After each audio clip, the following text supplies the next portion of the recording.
Hello, Seawolves fans. Welcome to 100 Yards with Coach Priore. I'm your host, Jerry Hupschman. We're going to get to know a little bit about Stony Brook football in this 100 yards. So let's start off, Coach P. You just wrapped up another successful fall camp here at Stony Brook, heading into the season. What has been the highlight of these past 4 weeks with this team that you have heading into the season? Well, I think there's a number of things that go on during preseason. One is you want to stay away from injuries, and I think for the most part we have.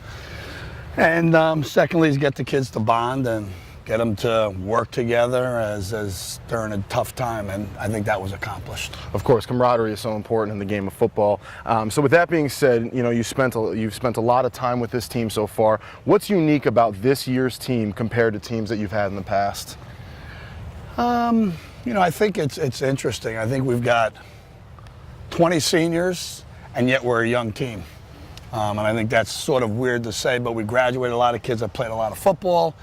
We have a lot of kids back that have played football, but we're sort of young on one end of it also. So I think it's pretty neat to watch the young kids grow and develop over the last 6 months. With those 20 seniors that you mentioned, you have players like Shane Lawless, Noah McGinty, Joe Carbone, Cal Daniels, all very experienced players. How does their experience in senior leadership help stimulate the rest of the team? And I just think how they approach the game. When they walk in the locker room, it's about business. When they walk on the field, they do their job. And they learn that from other people, and I think they've continued to lead by example. It's always nice having that good senior leadership on the team. So like we said, fall camp is now wrapped up. We're heading into the season. So you guys head out to Air Force on Friday, have a nice flight out to Colorado. What are some tactics that you like to use on away trips like this to help keep the team focused and energized heading into the game on Saturday? Well, I think what's important is not to make too much about the game on Fridays. So we'll get done here with some meetings Friday at about 11 o'clock, 11:30, and we'll let them enjoy the trip. I'm not the type of guy that you need to be focused on Friday. I want to hold that till Saturday. That's nice. Give them a little bit of freedom, let them relax before the big game. So anybody who knows you knows that you're an offensive line guru. You love coaching that position. You seem to have a very cohesive unit this year at the offensive line. What does a unit like that do to elevate the rest of the team on a performance level? Yeah, I think it all starts with winning the game in the trenches, both offensively and defensively.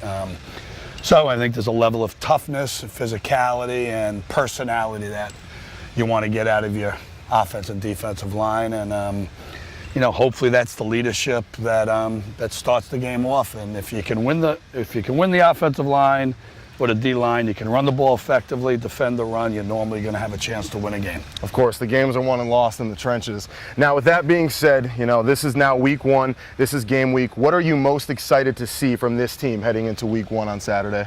I'm curious how they're going to handle, the pressure of playing a big game. These guys were in that game last year. We didn't get the opportunity to win it. We competed. I think, there's a level of, I want to win that type of game. We've won one up game in my career here, and we'd love to have the opportunity and be in the game in the fourth quarter with the chance to win it. I like that. And of course, that other game, that other win coming from another Armed Forces team with Army. I was lucky enough to be a part of that team. So we have officially crossed the goal line. Now it's time to give some fans an insight on you. We're going to give you an extra point question. So for you, on game day, what is your favorite pregame meal to eat? Well, I'm a big breakfast guy, so if we're away, it's certainly a lot of bacon on my plate. I like that. All right, Coach, thank you very much. We look forward to seeing you on Saturday. Fans, make sure you tune in next week as we take on Air Force.